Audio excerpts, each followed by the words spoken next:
नमस्कार दोस्तों, आज की इस कहानी में आपका स्वागत है। आपसे अनुरोध है कि हमारे चैनल पर पहली बार आए हैं, तो चैनल को सब्सक्राइब अवश्य करें। इस कहानी को लास्ट तक जरूर सुनिएगा, बहुत मजा आएगा। तो चलिए कहानी शुरू करते हैं। जीवन में कुछ घटनाएं ऐसी होती है जिन पर किसी का नियंत्रण नहीं होता, और जब एक बार घटना घट जाती है तो उस पर चर्चा करने का भी कोई मतलब नहीं रह जाता, क्योंकि ऐसे समय में केवल उस घटना के परिणामों का सामना करना पड़ता है। जब मैं अपनी बीती जिंदगी पर नजर डालता हूँ, तो मुझे इस बात का एहसास होता है। हमारा परिवार बहुत बड़ा तो नहीं था। माँ, पिताजी, बड़ी बहन और छोटी बहन के साथ हम 5 लोगों का परिवार था।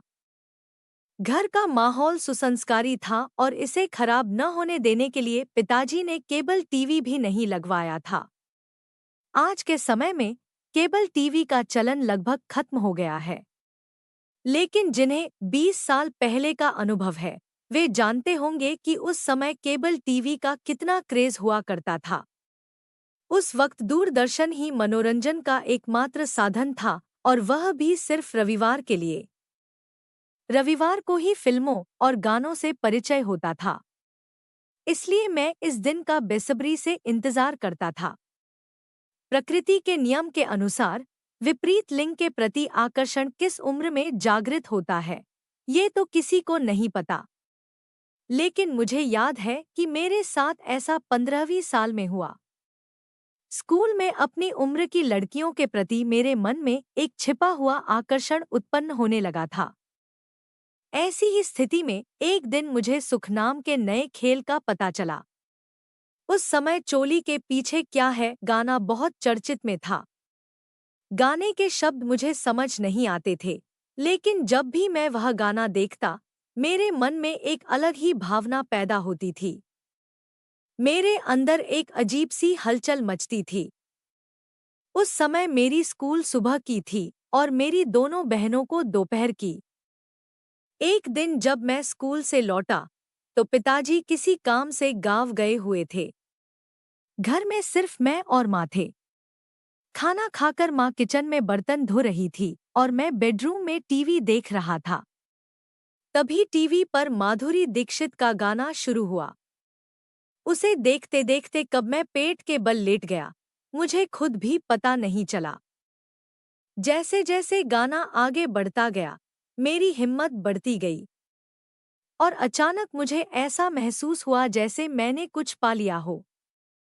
मेरी शरीर में एक अजीब ताकत का संचार हो रहा था। कुछ ही पल में ऐसा लगा कि मेरे अंदर से कुछ निकल रहा है। मुझे भयंकर थकान महसूस होने लगी, लेकिन क्या हो रहा था, ये देखने की उत्सुकता बढ़ रही थी। उस समय मुझे इस घटना का कोई ज्ञान नहीं था। मैंने उठकर बाथरूम में ठंडा पानी डाला, लेकिन कोई असर नहीं हुआ। डर के मारे मैं बाहर आकर गद्दे पर पेट के बल लेट गया। सुबह जल्दी उठने की वजह से थकान पहले से ही थी, और इस घटना ने मुझे और थका दिया। कब मुझे नींद आ गई, पता नहीं। जब शाम को मेरी आंख खुली, तो लगभग अंधेरा हो चुका था। चाय पीते समय दोपहर की घटना मेरे दिमाग में फिर से तैरने लगी, और मुझे यह सब दोबारा करने की इच्छा होने लगी। मानव मन ऐसा ही होता है, उसे दर्द की याद नहीं रहती, लेकिन सुख की हमेशा रहती है। वह अनुभव मुझे हल्कापन और ऊर्जा दे रहा था। धीरे धीरे मुझे इसकी आदत बनने लगी। इस घटना को 1 महीने बीत चुके थे। एक रात अचानक मेरी नींद खुली। न तो मुझे प्यास लगी थी, न ही बाथरूम जाना था, लेकिन मैं जागा जरूर। कुछ देर तक मैं ऐसे ही बैठा रहा। कमरे में अंधेरा फैला हुआ था। तभी मुझे स्पष्ट आवाजें सुनाई देने लगी। ऐसा लगा जैसे कोई बात कर रहा हो। तब मैं थोड़ा घबरा गया। फिर ध्यान से सुनने पर मुझे 2 आवाजें सुनाई दी, जिससे मेरी उत्सुकता बढ़ गई। अंधेरे में बिना कोई हरकत किए मैं आंखें फाड़कर इधर-उधर देखने लगा, लेकिन मुझे कुछ साफ नजर नहीं आया। धीरे धीरे वे आवाजें बंद हो गई। मैं कुछ देर और जागा रहा, लेकिन फिर कुछ नहीं हुआ। अगर यह कोई कहानी होती, तो बच्चे ने अपने माता पिता से जरूर पूछा होता कि पापा, आप मम्मी से क्या कह रहे थे। लेकिन असल जिंदगी में बच्चे ऐसा कोई सवाल नहीं पूछते। इसके बाद मैंने 4-5 रातों तक जाग कर पता लगाने की कोशिश किया, लेकिन कुछ हासिल नहीं हुआ। फिर वार्षिक परीक्षाएं खत्म हो गई और मेरी गर्मी की छुट्टियां शुरू हो गई। गर्मियों में दिल्ली में हर साल पानी की कमी का सामना करना पड़ता था। यह कोई आजकल की समस्या नहीं है। हर साल की तरह पानी की किल्लत की शिकायत शुरू हो गई। हमारी सोसाइटी का चौकीदार भी अपने आप में एक नमूना था। हमेशा शराब के नशे में धुत रहता। हमारी सोसाइटी 5 बिल्डिंग्स से मिलकर बनी थी। पांचों बिल्डिंग्स को पानी की सप्लाई देने के लिए एक मुख्य पानी की टंकी बीच में बनी हुई थी। मुख्य टंकी में पानी भरने के बाद पांचों बिल्डिंग्स में पानी ऊपर चढ़ाने का काम उसी का था। लेकिन चौकीदार साहब हमेशा नशे में रहते, इसलिए उन्हें इसका ध्यान नहीं रहता। वह पांचों बिल्डिंग्स की पानी की मोटर चला देता और जब पानी की टंकियां भरकर ओवरफ्लो करने लगती, तब भी मोटर बंद करना भूल जाता। हर बार किसी को उसकी झोपड़ी में जाकर गालियां देकर उसे बाहर निकालना पड़ता और मोटर बंद करवानी पड़ती। यह रोज का ही तमाशा था। ऐसे नमूने का हाल ही में शादी हुई थी। नई शादी के कारण उसने कुछ समय के लिए शराब पीना बंद कर दिया था। एक दिन दोपहर में हम कुछ दोस्त सोसाइटी के छोटे से मैदान में क्रिकेट खेल रहे थे। खेल मजेदार हो चला था, तभी कोई चौकीदार को गालियां देता हुआ आया। वह सोसाइटी का सबसे झगड़ालू व्यक्ति था। उसने हमें देखा और आदेश दिया कि चौकीदार को बुलाकर लाओ। बाकी किसी ने जाने की हिम्मत नहीं की, तो मुझे ही जाना पड़ा। जब मैं चौकीदार की झोपड़ी के पास पहुंचा, तो दरवाजा अंदर से बंद था, लेकिन कुंडी या ताला नहीं लगा था। मैंने दरवाजा धकेला और जो देखा, वह मैंने पहले कभी नहीं देखा था। चौकीदार और उसकी पत्नी दोनों मुझे एकटक देख रहे थे। तभी उन्हें होश आया। उसकी पत्नी जल्दी से अपने कपड़े ठीक करने लगी। चौकीदार कुछ कहने ही वाला था कि मैंने उसे बुलाने का संदेश दिया और बिना पीछे देखे वहां से भाग गया। घर आकर मैं काफी देर तक समझ नहीं पाया कि मैंने क्या देखा और क्यों डर गया। शाम तक मैं थोड़ा सामान्य हुआ, लेकिन दोपहर की घटना बार बार याद आने लगी। तब अप्रैल का महीना था। जब घर में सबकी नजर बचती, तो मैं 1-2 बार आराम करने का बहाना बनाकर अपने आप को शांत करता। लेकिन जैसे ही शांत होता, वह घटना फिर से याद आने लगती। तभी मुझे अचानक से एक रात की बात याद आ गई, जिसने मेरे दिमाग को झकझोर के रख दिया। उस दिन रात को माँ पापा क्या कर रहे थे, अब इसका अंदाजा मुझे हो गया। तब से मैं अनजाने में अपनी पत्नी की जगह माँ को देखने लगा। वह भी उस समय ऐसी ही रही होगी। ये ख्याल बार बार दिमाग में आने लगा। मैं माँ की तरफ देखने लगा। खास तौर पर मैं उस समय बहुत नासमझ था। मैं बस उसके करीब रहने की कोशिश करता। गांव में हमारे दादा की थोड़ी जमीन थी, जिसकी देखभाल चाचा करते थे और पिता आर्थिक मदद देते थे। छुट्टी मिलने पर वह गांव जाकर एक छोटी सी मुलाकात करके आ जाते।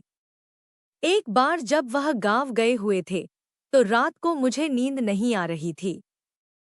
काफी देर तक जागते रहने के बाद थोड़ी झपकी लगी और फिर अचानक से नींद खुल गई। हम सब खाट पर सोते थे। 2 खाट जोड़ने से 5 लोगों को आराम से जगह मिल जाती थी। मैं हमेशा दीवार के पास सोता था। मेरे पास कभी छोटी बहन तो कभी बड़ी बहन सोती। उसके बाद माँ और सबसे आखिर में पिताजी सोते थे, लेकिन उस दिन पिता की जगह माँ सोई थी। जब मेरी आँख खुली, तो मैंने देखा कि माँ मेरे पास सोई हुई थी। वह मेरी तरफ मुंह करके नहीं, बल्कि मुझे गले लगाकर सोई थी। कमरे में अंधेरा था। वह एक तरफ करवट लेकर सोई थी और मेरे बहुत करीब थी। मैं पहले सीधा सोया हुआ था, लेकिन न जाने क्यों मैंने उसकी तरफ मुंह करके करवट ले ली। मेरी हरकत से वह आंधी जाग गई और मुझे गले लगाकर फिर सो गई। मेरी हालत बहुत अजीब हो गई थी। उसकी बाह मेरी पीठ पर थी। तभी उसने हाथ हिलाया और मेरी तरफ से पीठ फेरकर सो गई। इसके बाद जो होना था, हो चुका था। मैं थोड़ा चिढ़ गया था क्योंकि अब इसे शांत करने में मेहनत करनी पड़ेगी। मैं पेट के बल लेट गया और उस घटना को याद करने लगा। काफी देर तक कुछ नहीं हुआ। अंधेरे में समय का अंदाजा नहीं रहता। तभी अचानक एक ख्याल आया। अंधेरे में काफी देर बिताने के कारण मेरी नजर थोड़ी साफ हो गई थी। मैंने देखा कि माँ मेरी तरफ पीठ करके सो रही थी। उस रात के बाद मुझे गाड़ी पर मजा आना बंद हो गया। फिर 3-4 रातों तक मैंने यह काम किया। लेकिन ऐसा मौका कभी कभार ही मिलता क्योंकि माँ हमेशा मेरे पास नहीं सोती थी। इस बीच मैं 10वीं में पहुंच गया था। उस समय 10वीं कक्षा में अंग्रेजी पढ़ाई जाती थी। स्कूल दोपहर की थी, इसलिए सुबह 8 बजे एक प्राइवेट क्लास लगाया गया। इस क्लास के लिए मुझे सुबह 7 बजे उठना पड़ता था। इस कारण रात की मजा खत्म हो गई। अर्थात ऐसी मुश्किलों से जूझना मेरा स्वभाव नहीं था। मैंने इसका एक हल निकाला, जिसे अब याद करके मुझे हंसी आती है। सोमवार और गुरुवार दोपहर के वक्त कभी-कभी मुझे एकांत में समय मिल जाता था। हमारे बेडरूम में ही अलमारी थी। पढ़ाई का बहाना बनाकर मैं बेडरूम का दरवाजा बंद कर देता और फिर अलमारी से अंदर घुस जाता। कहीं यह बात सामने न आ जाए कि हम दोनों में झगड़े हुए थे, यह डर मन में रहता था।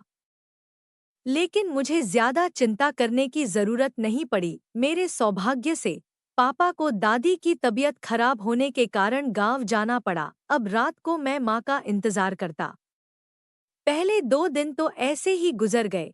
अब मेरी हिम्मत जवाब दे रही थी। पापा कब आएंगे यह भी पता नहीं था। आखिरकार मेरी उम्मीदें पूरी हुई। उस दिन रात को माँ मेरे पास आई। कुछ देर बाद वह मेरे जानिब पीठ करके सो गई।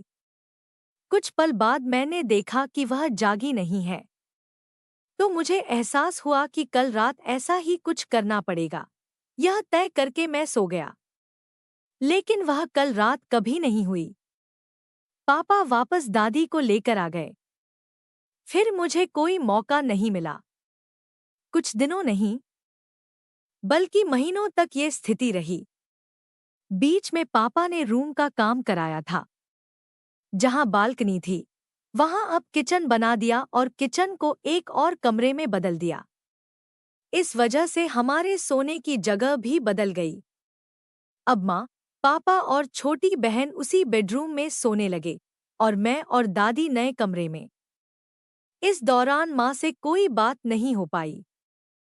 रात को सोने का समय आया और हमारी चटाई बदलकर गद्दी पर सोने का तरीका बदल गया, जिससे मुझे काफी परेशानी हो रही थी।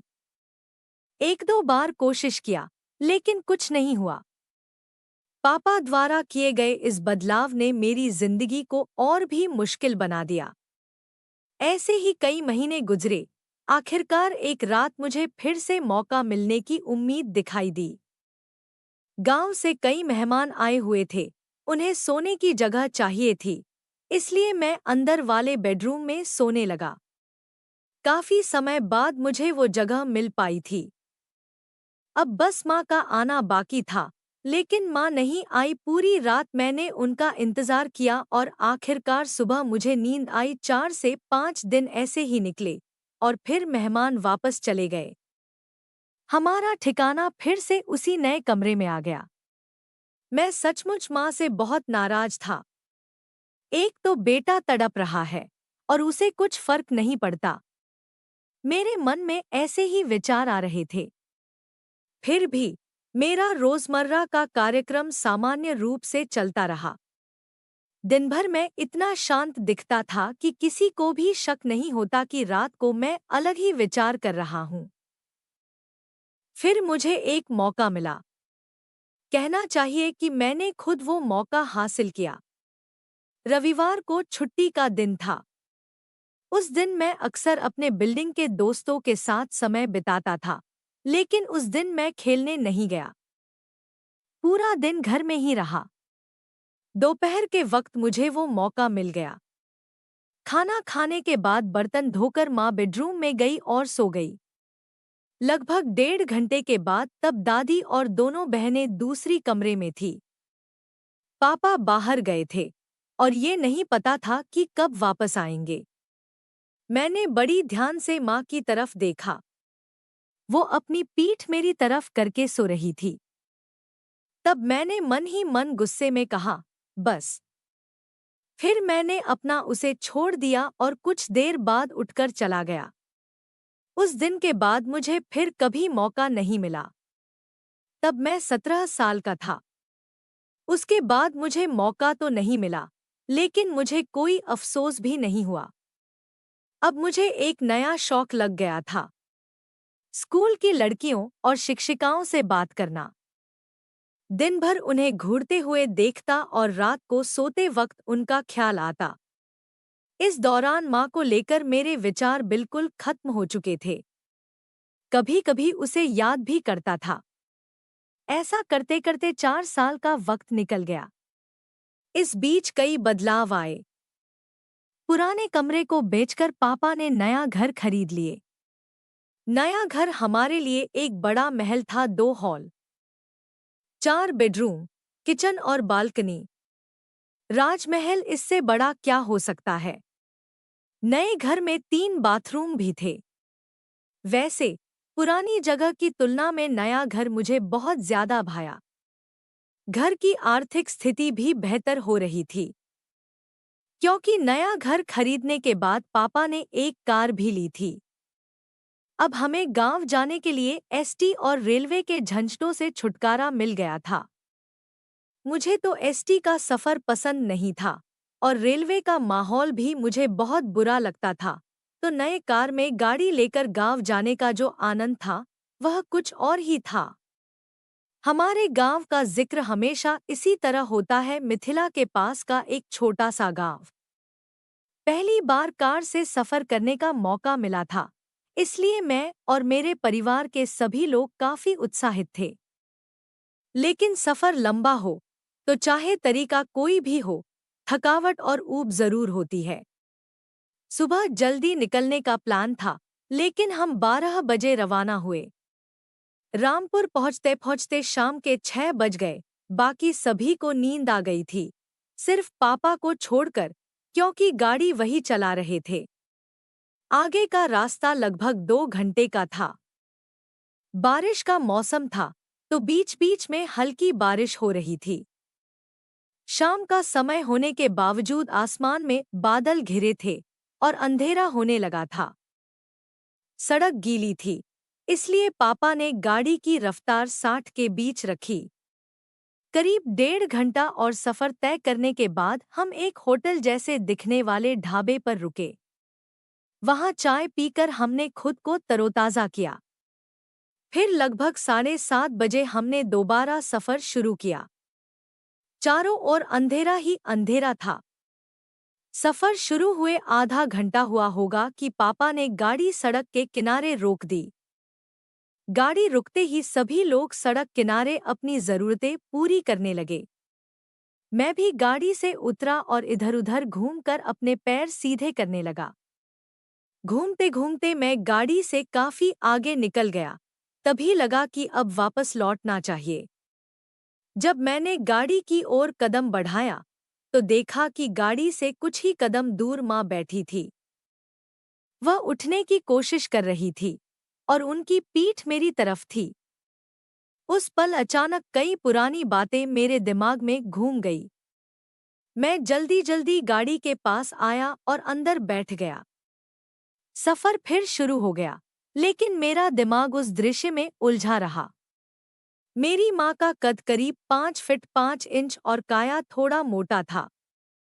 पहले वह पतली दुबली थी, लेकिन जैसे जैसे बच्चे हुए उनका शरीर भरने लगा। हमारे घर में मैं और माँ ही सांवले हैं, बाकी पापा और दोनों बहनें गोरे हैं। जो कुछ मैंने देखा था, वह मेरे दिमाग में घूम रहा था। कब हम गांव पहुंचे, मुझे कुछ याद नहीं।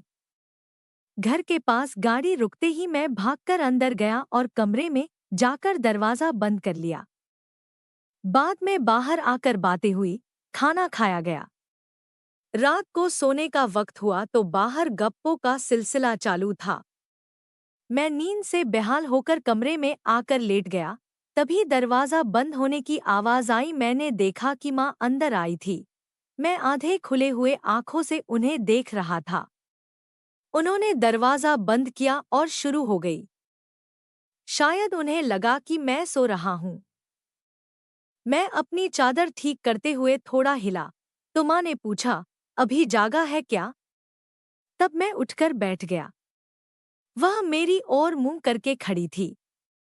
वह कहने लगी, इतना लंबा सफर करके आए हैं, गाड़ी में बैठे बैठे कमर दुखने लगी, और ये लोग हैं कि बातें ही खत्म नहीं होती। तुम्हारा बाप भी बैठे हैं, अपनी बातों में मगन। उनकी बातें मुझे बेमतलब लग रही थी और मैं बस हम कर रही थी। कुछ देर बाद बाहर के लोग भी अंदर आ गए। फिर लाइट बंद करके सब सो गए। सुबह तक सब सामान्य था। तभी पापा का फोन आया कि माँ के पिता की तबीयत खराब है। उन्होंने गाड़ी के साथ ड्राइवर भी भेजा था। मैं और माँ जल्दी जल्दी तैयार हुए। ड्राइवर गाड़ी लेकर पहुंचा। मैंने आगे की सीट पर बैठकर माँ को पीछे बैठने दिया। ड्राइवर उम्र में 34 से ऊपर का था। वह कद में पतला और कमजोर काया का था। सफर के दौरान मैंने देखा कि वह बार बार गाड़ी के शीशे को माँ की तरफ घुमा रहा था। तब मुझे यह बात खटक गई, लेकिन फिलहाल चुप रहना ही ठीक लगा। रास्ते में एक होटल पर हम खाने के लिए रुके। तब मैं और माँ एक ही टेबल पर बैठे। हम दोनों आमने सामने बैठे थे। खाना खत्म होते ही हम गाड़ी में बैठने के लिए निकल पड़े। ड्राइवर साहब होटल में आराम से खाने का आनंद ले रहे थे। उन्हें जरूरत की कोई चीज चाहिए हो, ये पूछकर समय काटते हुए हम होटल से बाहर निकलने को तैयार हुए। गाड़ी होटल से काफी दूर अंधेरे में खड़ी थी। वैसे भी यह बारिश का मौसम था। होटल से कदम बाहर रखते ही अचानक बारिश शुरू हो गई।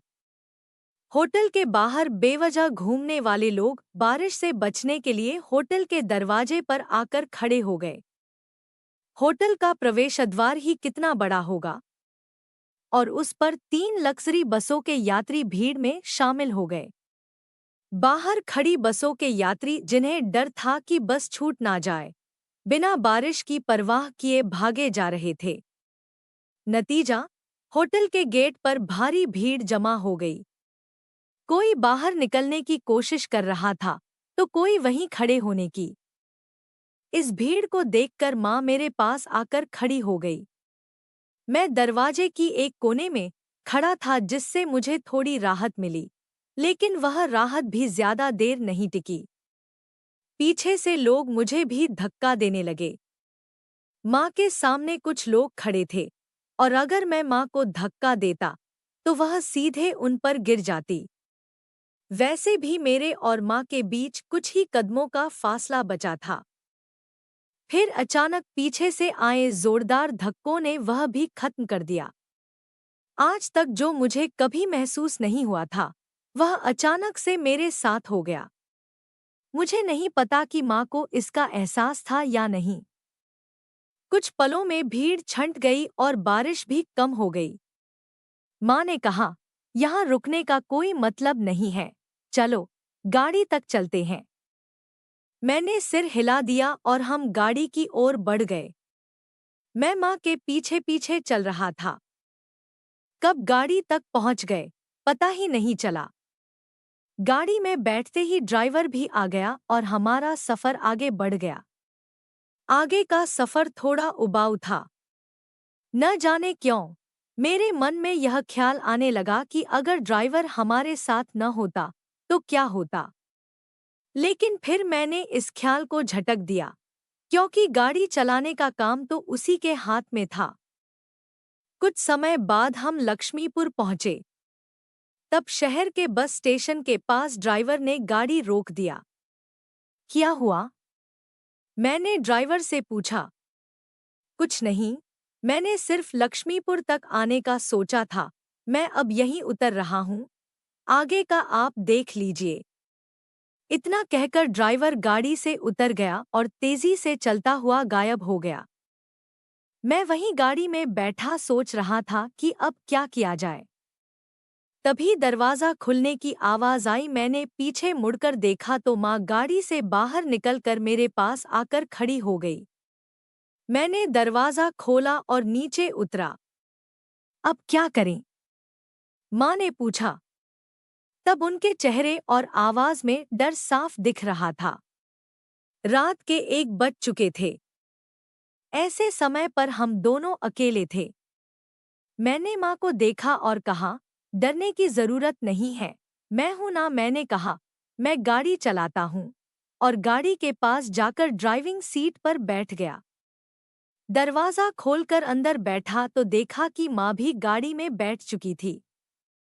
अब हमें सिर्फ 1 घंटे का सफर करना था। हम शहर से बाहर निकल गए थे।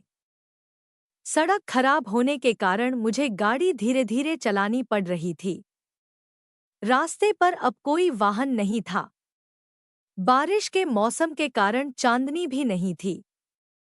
साथ थी तो सिर्फ ठंडी हवा और झिंगुरों की आवाजें। माँ का गाँव अब करीब आ गया था। गाँव की रोशनी दिखने लगी थी। सड़क के बाएं और बल्ब की हल्की रोशनी दिखाई दे रही थी। गांव के पास आते ही मैंने गाड़ी सड़क के किनारे रोकी और नीचे उतर गया। मुझे पता नहीं था कि मेरे मन में क्या चल रहा था, लेकिन मैंने कोई फैसला जरूर किया था। घर इतने पास होने के बावजूद मैंने गाड़ी थोड़ा इधर ही रोक दिया। यह देखकर माँ थोड़ा हैरान हो गई। उसने पूछा, क्या हुआ? तूने गाड़ी यहाँ क्यों रोकी? मैंने कुछ नहीं कहा और गाड़ी के पीछे चला गया। इधर उधर देखा तो कोई नजर नहीं आया। मैं गाड़ी के चारों तरफ घूमकर वापस आ रहा था, तभी माँ भी नीचे उतर गई थी। मैं गाड़ी के पीछे कितनी देर खड़ा रहा, पता नहीं। माँ को लगा कि मैं हल्का होने के लिए गाड़ी रोका हूँ। जब मैंने उसकी ओर देखा, तो वह गाड़ी के पास ही बैठी हुई थी। थोड़ी देर बाद वह उठने ही वाली थी कि मैंने उसके कान में कहा, मैं हूँ, माँ। और फिर कुछ सेकंड्स में सब कुछ हो गया। मैंने तुरंत माँ के कान में कहा, मुझे क्या होगा? इसका जवाब माँ ने मेरे गाल पर थप्पड़ मार कर दिया। एक तेज आवाज आई और मैं कुछ देर वहीं खड़ा रहा। माँ गाड़ी में बैठकर रो रही थी और बीच बीच में मुझे गालियां दे रही थी। कुछ समय बाद मैं गाड़ी में बैठा, कुछ बोले बिना गाड़ी चालू किया और हम अपने मंजिल पर पहुंच गए। माँ का घर बड़ा था, इसलिए सोने में कोई दिक्कत नहीं थी। माँ और मुझे एक अलग कमरा मिला। उसमें एक ही खाट थी। थोड़ी देर बाद माँ कमरे में आई। मैंने पहले ही बाथरूम में जाकर हाथ पैर धो लिया था। तब मैं खाट पर बैठा था। माँ अंदर आई, दरवाजा बंद किया और बाथरूम में गई, फिर आकर खाट पर बैठ गई। कुछ देर बाद उसने लाइट बंद की, जिससे कमरे में अंधेरा छा गया। लेकिन उस कमरे के एक कोने में देवता का छोटा सा मंदिर था। उसकी रोशनी से थोड़ा उजाला था। तब माँ मुझसे एक शब्द भी बोले बिना मेरे से दूर होकर सो गई। एकांत और थोड़ी देर पहले की घटना ने मेरी हिम्मत बढ़ा दी थी, लेकिन गाल पर जलन अभी भी ताजा थी। मैं भी माँ से दूर होकर सो गया। आधी रात को मेरी नींद खुली, चेहरे पर हवा लग रही थी। मुझे सांस लेने में परेशानी हो रही थी। क्या हो रहा है, समझ में नहीं आ रहा था। मैंने आंखें खोली, लेकिन पूरी तरह से होश में आने में थोड़ी देर लगी। उस समय तक मंदिर की रोशनी मंद हो गई थी। उस मंद रोशनी में मैंने देखा कि माँ नींद में मेरे पास आ गई थी और मुझसे सटकर सोई हुई थी। तब उसकी नज़दीकी से मुझे एक अजीब सा सुकून मिला। तब मैंने धीरे से अपनी आंखें बंद कर लिया और गहरी सांस लिया। फिर कुछ ही पलों में नींद ने मुझे फिर से अपनी आगोश में ले लिया। अगले दिन सुबह जब मैं उठा, तो देखा कि माँ मेरे लिए चाय बना रही थी। उसने मुझसे कहा, अब ठीक हो? मैंने मुस्कुराते हुए कहा, हाँ, माँ। उसने मुझे प्यार से देखा और हम दोनों ने चाय की चुस्कियों के साथ एक नई शुरुआत किया। तो दोस्तों, यह थी आज की कहानी। आपको यह कहानी कैसी लगी? हमें कमेंट करके ज़रूर बताएं। अगर आपको यह कहानी पसंद आई हो तो इसे लाइक करें, दोस्तों के साथ शेयर करें एवं हमारे चैनल को सब्सक्राइब अवश्य करें। धन्यवाद।